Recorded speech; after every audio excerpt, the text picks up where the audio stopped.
പാലക്കാട് തിരഞ്ഞെടുപ്പിൻ്റെ അവസാനമെത്തുമ്പോൾ പലതരത്തിലുള്ള രാഷ്ട്രീയ തന്ത്രങ്ങൾ നടക്കുന്നതോടൊപ്പം മതചേരിതിരിവ് ഉണ്ടാക്കാനും മതപരമായ വോട്ടുകൾ സംഘടിപ്പിക്കാനുമുള്ള ശ്രമങ്ങൾ ഒരുപാട് നടക്കുന്നുണ്ട് എന്ന ചില വിവരങ്ങൾ പുറത്തു വരുന്നുണ്ട്.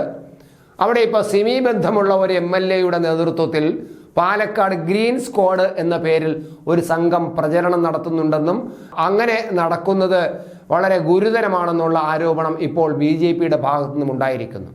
ഒരു രാഷ്ട്രീയ പാർട്ടിക്ക് യോജിച്ച രീതിയിലല്ല കോൺഗ്രസ് പാലക്കാട് പ്രവർത്തിക്കുന്നത് എന്ന് BJP നേതാവ് സുരേന്ദ്രൻ ആരോപിക്കുന്നുണ്ട്.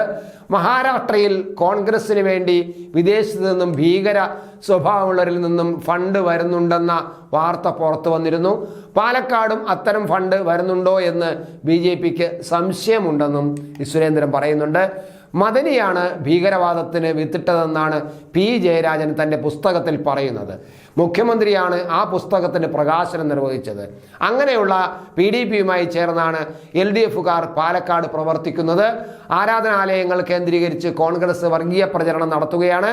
കോൺഗ്രസ് അടിച്ചുകൊടുത്ത ലഘുലേഖയാണ് SDPI ആരാധനാലയങ്ങളിൽ വിതരണം ചെയ്യുന്നത്.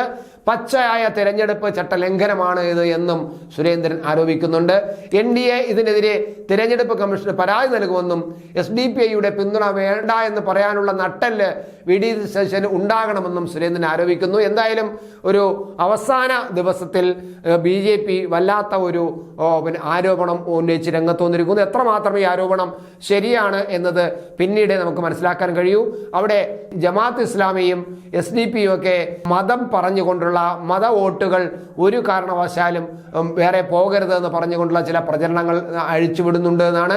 അത് നമ്മൾ പ്രതീക്ഷിച്ചാണ്. എല്ലാ തെരഞ്ഞെടുപ്പിലും നമ്മുടെ കേരളത്തിൽ എല്ലാ തെരഞ്ഞെടുപ്പിലും എല്ലാ മണ്ഡലങ്ങളിലും ഇത്തരത്തിലുള്ള ചില പ്രചരണങ്ങൾ അവസാന ഘട്ടത്തിൽ നടക്കാറുണ്ട്. അത് പാലക്കാട് നടക്കുന്നു എന്ന് മാത്രം. സുരേന്ദ്രൻ അത് അറിയാവുന്നത് അറിഞ്ഞുകൂടാത്തോണ്ടല്ല, പക്ഷേ എങ്കിൽ പോലും അത് ഒരു വാർത്താ സമ്മേളനം നടത്തി പറഞ്ഞത് എന്നതിനാൽ പാലക്കാട്ടും അത് നടക്കുന്നുണ്ട് എന്ന് ഒന്നുകൂടി ഉറപ്പിക്കാൻ വേണ്ടിയിട്ടായിരിക്കാം. എന്തായാലും സുരേന്ദ്രൻ പറഞ്ഞതിൽ തെളിവുകളുണ്ടോ രേഖകളുണ്ടോ എന്നതൊക്കെ ഇനി പരിശോധിക്കേണ്ടതാണ്. പക്ഷേ പ്രത്യേകിച്ച് മത ലഘുലേഖകൾ വീടുകളിൽ എത്തിക്കുന്നു എന്നത് ഇലക്ഷൻ കമ്മീഷന് പരാതി കൊടുക്കും എന്നും സുരേന്ദ്രൻ പറഞ്ഞിരിക്കുന്നത് കൊണ്ട് അത് അന്വേഷണത്തിന് ഒരു കാരണമായി മാറട്ടെ, അന്വേഷണം നടക്കട്ടെ എന്ന് തന്നെയാണ്.